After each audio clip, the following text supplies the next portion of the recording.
हुआ है 100 भी बोल रहा था, आज भी बोल रहा हूँ, मरदम तक बोलूंगा, सांस निकल रही होगी तब भी बोलूंगा, जेल जाता रहूंगा तब भी बोलूंगा, फांसी पर चढ़ता रहूंगा तब भी बोलूंगा कि ये छात्रों के साथ गलत। और ये परमार साहब साहब बोलना पड़ेगा इन लोग को क्योंकि बड़े आदमी समझ में आ गया, और सचिव साहब इन लोगों की जीत हुई है क्योंकि अब बच्चों को रोड पर जाने से ना माननीय मुख्यमंत्री करेंगे ना अध्यक्ष सचिव करेंगे, वो तो करेंगे ही नहीं, कैंसिल होगा ही नहीं, किसी परिस्थिति से ये री एग्जाम नहीं होगा। अब जब भी री एग्जाम होगा तो वो न्यायालय से होगा। हाँ, डर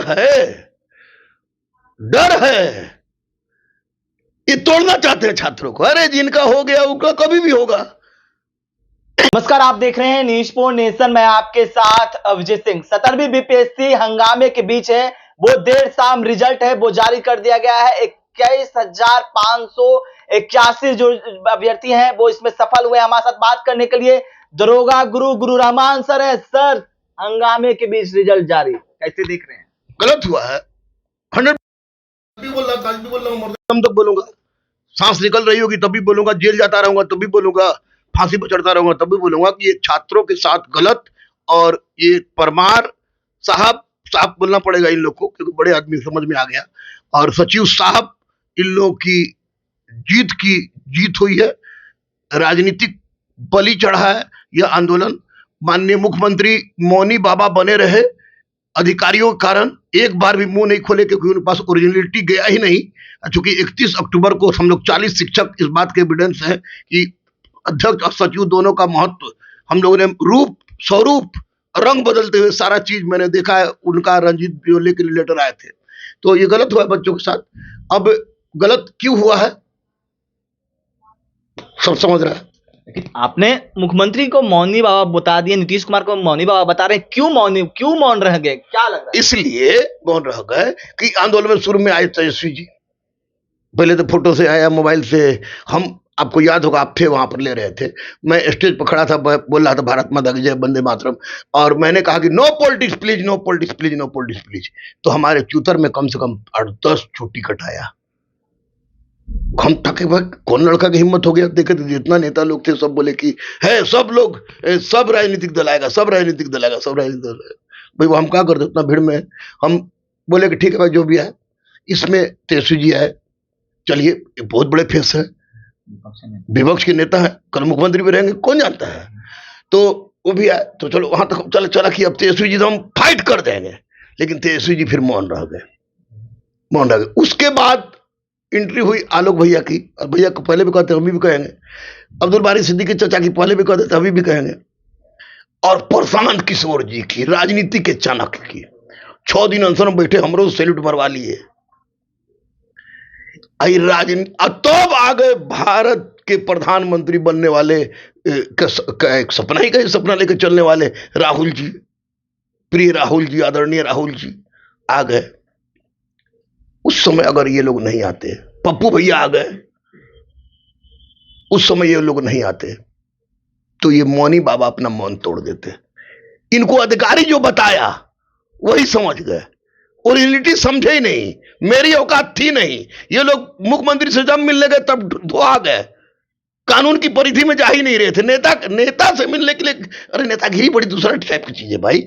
वैसी परिस्थिति में ये मौनी बाबा रह गए। माननीय मुख्यमंत्री की बहुत बड़ी गलती हो गई क्योंकि इसके पहले माननीय मुख्यमंत्री ने हर चीज में NCLAWS, एक दिन में हम उनके बाबूजी की पुण्यतिथि पर चले गए थे, उनका गांव कल्याण बिघा, वहां मनीष वर्मा को लेटर दिए, माननीय मुख्यमंत्री को लेटर दिए, और उसके बाद फिर यहाँ आए, एक दिन में खत्म हो गए लोग। लेकिन ऐसा क्यों नीतीश कुमार ऐसा क्यों मौन हो गए जब विपक्ष का नेता पहुंचने लगे? तो क्यों ऐसा, क्या राजनीति में चलाओ भाई, वाह, कोई क्रेडिट क्यों देगा किसी को,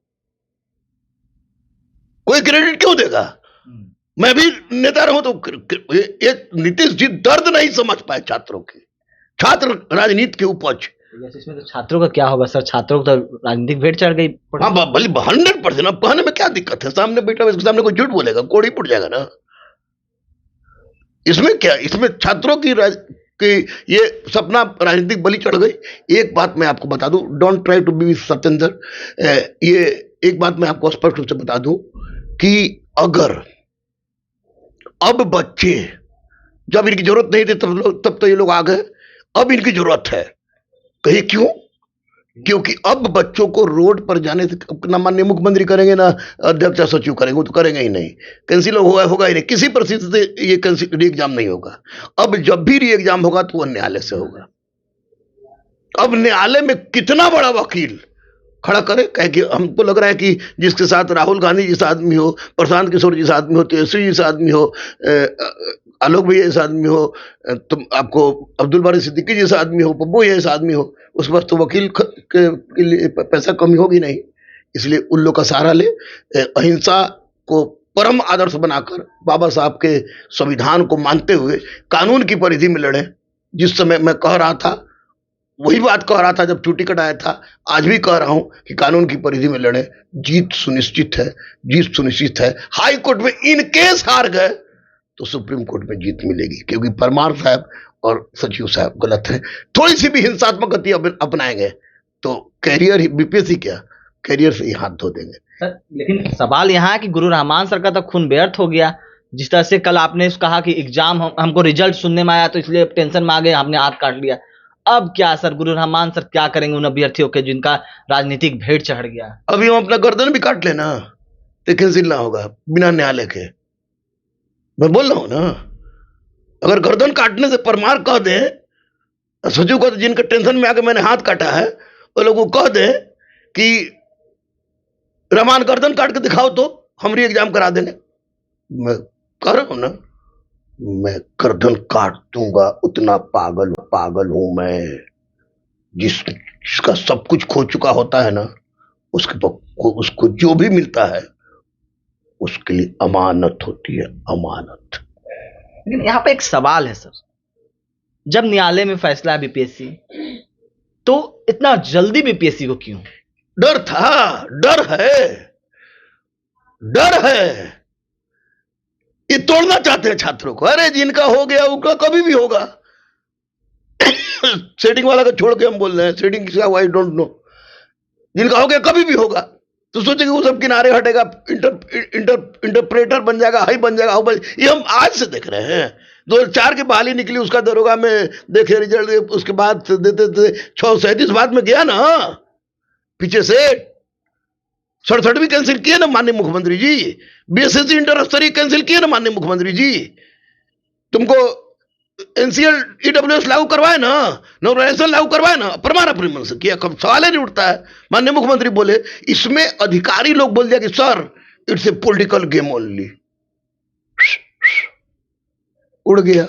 लेकिन सर आप तो विपक्ष को बता दिए क्या है, सत्ता पक्ष वाले अब जब लड़ाई कर रहे थे आप अभ्यर्थियों के लिए, आप पर कितने एलिगेशन उठे? आपने देखा होगा कि किस तरह से जो सत्ता में है एलिगेशन कर रहे थे। नहीं, एलिगेशन सत्ता बेसत्ता से हमारा कोई मतलब ना हो भाई। वो हम नेता ना ही वो, हम राजनीति ना ही हो, हम गुरु ही हो। गुरु पे बोल रहे थे, गुरु जी राजनीति कर रहे हैं। विजय भैया बोले थे अराजक, खान रहमान अराजक तत्व है, तो अराजक तत्व बोले थे, तो विजय भैया को भी सूचना नहीं थी उनको। वही तो फिर लड़का सब जाके बोला सब ना। उसमें मेरा ही एक छात्र जिसको 11 रुपये में पढ़ा है, वो मेरा नाम जुड़वा दिया। भाई हम अराजक ही वो। मैंने संपूर्ण शरीर मरण प्राण दान करने वाला मैं 20 का प्रथम मुसलमान हूं। मैंने 47 को में 65 बार ब्लड दिया है, कटल का छोड़ के। मेरी बेटी, मेरे बेटा, मेरी पत्नी तीनों सनातनी है, मैं विशुद्ध सनातनी हूं। सूर्य नमस्कार मैंने कराया, योग मैंने कराया, रक्त खून देने के लिए हमेशा तैयार रहते। मां वैष्णव सेवा समिति से जुड़े हैं, दीक्षी देदान के उपाध्यक्ष है मैं। विजय भैया मेरे बड़े भाई थे, हैं, रहेंगे। ऐसा उनका घर जहां पर मेरा घर, मैं घुस के खाना भी खा सकते भैया, भूख लगा है। और सम्राट भैया, दोनों को मैं बहुत इज्जत करता हूँ, कल भी प्रणाम करता था, आज भी। लेकिन वो लोग भी पूरी तरह से असफल हुए छात्रों के साथ। वो लोग भी मुद्दा समझ नहीं पाए। अब गुरु जी री एग्जाम करवाइएगा? 100% न्यायालय करेगा। 2000% मैं अभी बच्चों कह रहा हूँ, जिनका हो गया पढ़े, जिनका नहीं हुआ अपने जितना नेताजी लोग जिनके पास मिलने आए थे उनसे पैसा करा के अच्छा से अच्छा वकील खड़ा करे। पटना से नहीं तो दिल्ली से विजयी भव की जीतकार निकलेगी। मैं कह रहा हूं, लड़ो, कलम से लड़ो, संविधान की दायरा में रहकर लड़ो, गांधी और बाबा साहब को आदर्श बनाकर। याद रखना, जीत पक्की है। विजयी भव। रोड पर मत जाना बेटा, लाइफ बर्बाद। किसी के बहकावे मत आना, लाइफ बर्बाद। असामाजिक तत्व से दूर रहना, लाइफ बर्बाद। जय हिंद। और मैं कह रहा हूं विजयी भव।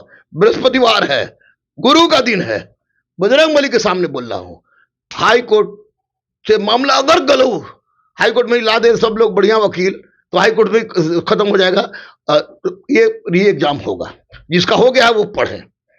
तो आप सुन रहे थे गुरु रहमान सर का क्या कुछ कहना था 17वीं बीपीएससी का, जिस तरह से आनंद फानंद में रिजल्ट आया। इनका साफ तौर पे कहना है कि बच्चों ज्यादा पैनिक ना हो, आप लोग न्यायालय पर भरोसा करें। इस्तेमाल करो न्यूज के साथ।